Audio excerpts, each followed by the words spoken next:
दस महाविद्या का आरंभ करने से पहले मैं सारी दिव्य शक्तियों को नमन करती हूँ और अपनी वाणी को माँ आपको अर्पित करती हूँ।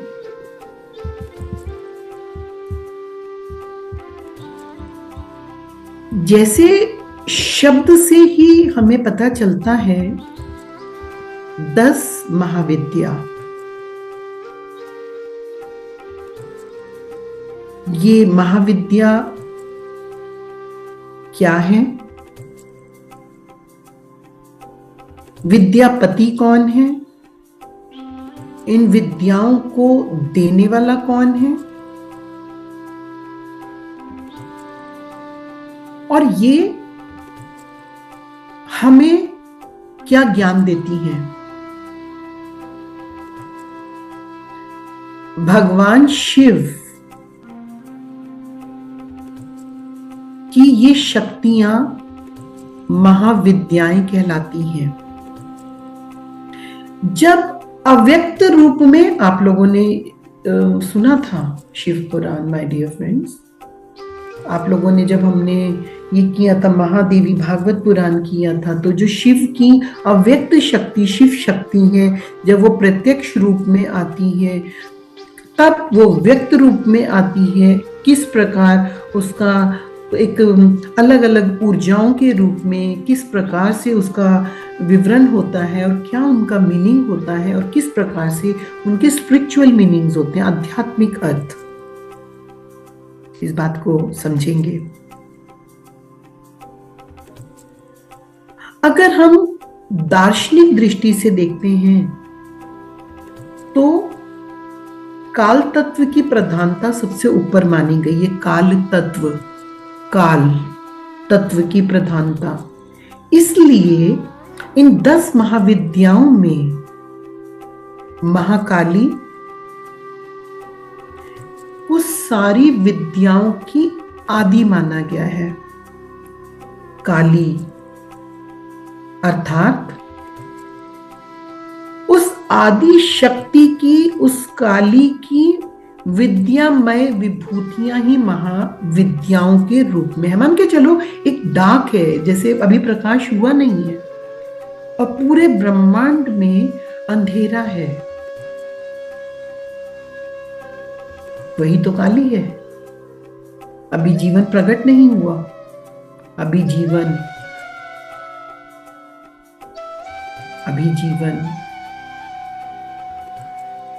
अपने स्वरूप में। अब यहाँ पे महाभागवत के अनुसार देखते हैं तो मां काली जो मुख्य है, उनके है तो महाकाली, लेकिन उनके रूप, यहाँ जो आज हम 10 महाविद्या देखेंगे उनके रूप देखेंगे। उनके 2 तरह के रूप, उनका उग्र रूप, उनका सौम्य रूप। उनका रूप जो बहुत लुभाता है, बहुत दिव्य है, करुणामय है, आशीर्वाद देने वाला है, और एक उनका रूप जो बहुत रूप उनका उग्र रूप है।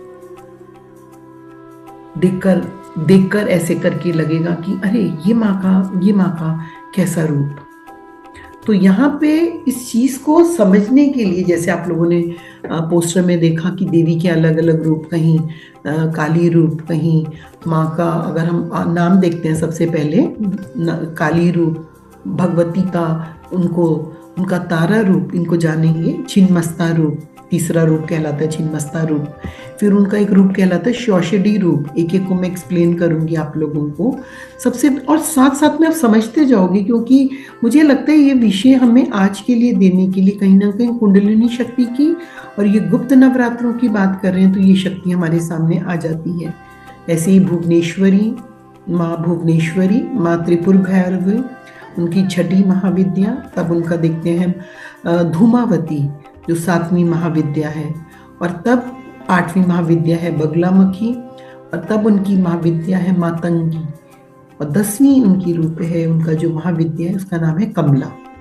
अब एक एक चीज को समझने से पहले जब मैं आपको समझाऊंगी, मैं पूरी तरीके से इस चीज को ही देखूंगी कि आप लोग इसको बहुत ही इजी लैंग्वेज में अब आप लोगों को इनके रूप को दिखाते हुए, माँ काली, आप माँ काली की अपने सामने, जैसे ही आप माँ काली की अपने सामने छवि लेकर आते हो, तो माँ काली की आप छवि के साथ में ही आपके सम्मुख में क्या आ जाता है?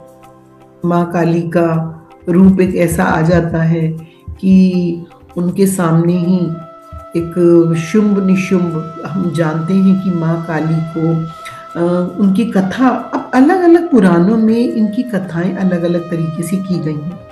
मैं बहुत ही सूक्ष्म रूप में उस विषय में बात करूंगी और मेन उस तत्व की तरफ आएंगे कि वो रूप हमें क्या चीज का इशारा कर रहा है। देखो, अब इस चीज को तुम्हें ऐसे समझना होगा कि जैसे हम एक तस्वीर देखते हैं या हम एक एनर्जी की लैंग्वेज को समझते हैं, एनर्जी लैंग्वेज को, तो उस एनर्जी लैंग्वेज को हम आकार के रूप में, रंग के रूप में, उसकी डेंसिटी के रूप में, उसकी फ्रीक्वेंसी के रूप में, उस रूप में हम लोग उस चीज को समझ पाते हैं ना, यस और नो। तो ऐसे ही इस चीज को समझने के लिए कालिका पुराण में कथा आती है कि एक बार हिमालय पर मतंग मुनि के आश्रम में देवताओं ने महामाया की स्तुति की। अब यहाँ पे भगवती ने देवताओं को दर्शन दिए और पूछा, तुम किसकी स्तुति कर रहे हो? जब उन्होंने ये प्रश्न पूछा, तुम किसकी स्तुति कर रहे हो, तब कहते हैं उसी समय देवी के शरीर से काले रंग की एक दिव्य नारी का प्राकट्य हुआ। और यहाँ पर उस तेजस्वी ने स्वयं ही देवताओं की ओर देखकर उत्तर दिया, आप मेरा स्तवन कर रहे हो। वो काले रंग की थी तो इसलिए उनका नाम काली पड़ा। एक इस तरह की बातचीत आती है। अब अगर हम ये देखते हैं दुर्गा सप्तशती के अनुसार, तो उसमें शुंभ विशुंभ के अत्याचार से जब देवताओं ने हिमालय पर जाके उनकी स्तुति की, तो कहते हैं कि गौरी की देह से ही, आपने जरूर, हमने जब पहले किया था देखा था, तो माँ काली का ही उनका प्राकट्य हुआ था। और उनके अलग होते ही अम्बा पार्वती का रूप उनका काले रंग का हो गया था, जो काली के रूप में विख्यात हो गया। अब ये शक्ति को देखते हैं कि वही शक्ति है जो कभी किसी रूप में प्रकट हो रही है, कभी कोई भी, जिसे कहेंगे राक्षस का संहार करने के लिए, या कोई भी बुराई को, किसी भी राक्षसों के वध के लिए, कभी किसी के लिए अलग अलग। लेकिन ये 10 महाविद्या जो कही गई हैं, इनको अलग अलग तरीके से आप ऐसा समझोगे कि ये जो लोग शांत स्वभाव के पूजा करते हैं, मंत्र जप करते हैं, एक मंत्रों के द्वारा, तंत्रों के द्वारा स्वाभाविक पूजा, एक होता है बिल्कुल ही सौम्य रूप की देवी की पूजा, दुर्गा की पूजा, माँ इसकी पूजा। तो ये जो 10 विद्याओं का इस समय जो गुप्त नवरात्रों के बीच में ये इस तरह से होता है, तो ये अपनी एक विशेष, जिसे कहेंगे कि एक अपनी तांत्रिक विद्या के रूप में तंत्र के द्वारा, यहाँ पे मैं तंत्र के बारे में कुछ भी नहीं कहूँगी क्योंकि हमारी भारतीय परंपरा में तंत्र को लेके बहुत सारे एक अलग तरह का अध्याय शुरू हो जाता है, एक अलग तरह की सोच शुरू हो जाती है, एक अलग तरह का, क्योंकि उसके बीच में क्लैरिटी उस सब में नहीं, क्योंकि लोग उसको, उस विद्या को अलग अलग रूपों में प्रयोग करते हैं। बस आपको इतना ही बताऊंगी कि वो हर जो उस शक्ति को, एक ही शक्ति को अलग अलग रूपों में उसका प्रयोग करा जाता है, तो अनेकों द्वारा अलग अलग तरीके से इस चीज का प्रयोग होता है।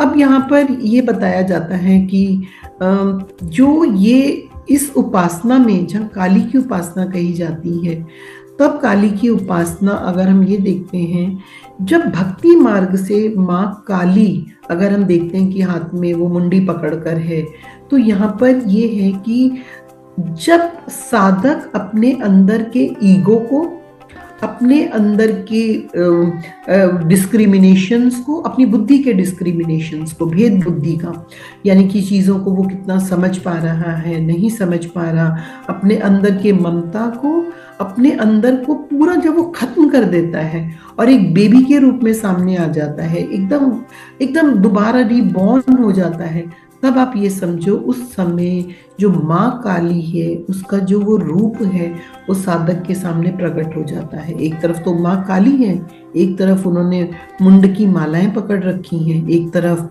वो छाती पर चढ़कर बैठी हैं और एक तरफ उनके हाथ में वो गर्दन है। क्या मतलब है? वो इन सब को इस बात का दिशा दिखाती हैं कि मैं तेरे अंदर के उसको समाप्त कर कर, अज्ञान के समाप्त कर कर, इसीलिए जब उनकी हम उस तस्वीर को देखते हैं तो उस तस्वीर में मुंडमालाएं पहने हुए हैं। वो मुंडमालाएं मतलब वो इशारा करती हैं कि किस तरह से आपका ये नाश होके, अभी तो लोग फिर नारियल चढ़ा देते हैं, अभी तो फिर लोग उसमें वो बलि वगैरह काली की अलग अलग स्थानों पे किस तरह से करके, लेकिन वो सब चीजें तो बाद में अज्ञानतावश चूज की गई। माँ ने कभी नहीं कहा तुम ऐसा करो ऐसा करो। इसके पीछे का जो मेन तत्व है वो तत्व यही है कि अब ये तांत्रिक मार्ग वाले जो माँ काली की, उसको वो दिशा गम्य कहेंगे कि वो जो उसकी दीक्षा है वो एक अलग प्रकार से है, लेकिन जो उस पे जो तुम कहोगे अपनी श्रद्धा के साथ अनन्य शरणागति के अनुसार, तब उनकी कृपा ऐसे करके मिलती है।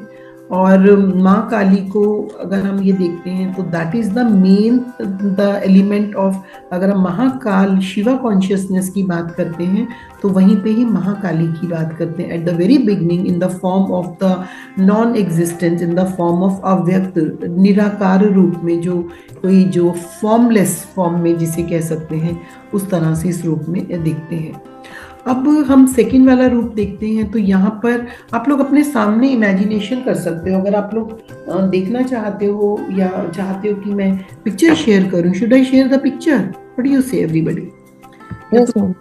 You want to you want to, okay ठीक है। तो एक एक पिक्चर आप अगली आप निकालना ओशीन। मैं पहले माँ काली की एक बार दिखा देती हूँ, आप नेक्स्ट तारा माँ की आप निकालना। तो हम या one by one I just want to share the image. मैं इमेज दिखाती हूँ आप लोगों को फिर, ठीक है? यस, तो अभी जो मैंने वर्णन किया उसके अनुसार महिषामर्दिनी है। तो यस, तो यहाँ पर जो इसको 10 महाविद्या में अगर हम ले, यस मैं भी शेयर कर देती हूँ जिन लोगों को भी नहीं है। तो नेक्स्ट पिक्चर के लिए आप ले लो बच्चे, तारा माँ तारा। यस, सो यहाँ पे I can share, so this we can say yes. यहाँ पर इस चीज को तुम्हें समझते हुए समझना है कि किसका संहार कर रही है माँ। लगेगा ये ओके, ये जो इमेज है इसमें तो शिवजी भगवान लेटे हुए हैं, लेकिन ये माँ का इस समय जो हम बात कर रहे हैं इस समय ये नहीं। I should share something else. मैं एक मिनट रुको, मैं कुछ और निकाल के दिखाती हूँ तुम लोगों को। Let me share something. Okay, मैं ऐसे शेयर करती हूँ, दूसरे तरीके से शेयर करती हूँ, रुकिए।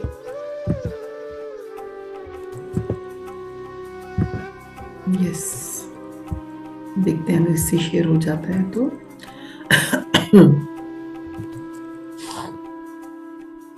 दिस इज मैं ही करूंगी योशीन, आप नहीं करना बच्चे।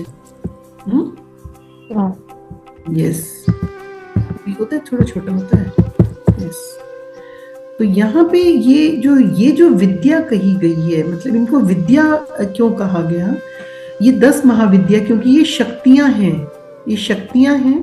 और जैसे हमें सूरज को देख के प्रकाश का अनुभव होता है, हम उनकी उस प्रॉपर्टीज को समझते हैं, तो मैंने हमेशा इन रूपों को इस ज्ञान को एक तरफ जैसे जो मेरी बुद्धि ने लिया, अब आप सब लोगों को, क्योंकि जो हमने इंटेंशन आज डाला है, आप लोग अपने अपने हिसाब से इस चीज को लेंगे कि आपके लिए क्या ये मीनिंग, माँ काली का ये रूप जो कि ये बताया जाता है कि वो अगर तुम्हारे अंदर के अहंकार को ले लेती हैं, वो रूप वो है जो एग्जिस्टेंस से पहले हमेशा है, अभी अस्तित्व में नहीं है। एक एक मीनिंग को समझना, तुम लोगों को जितना भी समझ में आएगा। फिर कभी जिंदगी ने मौका दिया तो इसको इस तरह से लेंगे कि 10 दिन 11 दिन ऐसे करके लेंगे, लेकिन आज के लिए ऐसा ही लेंगे।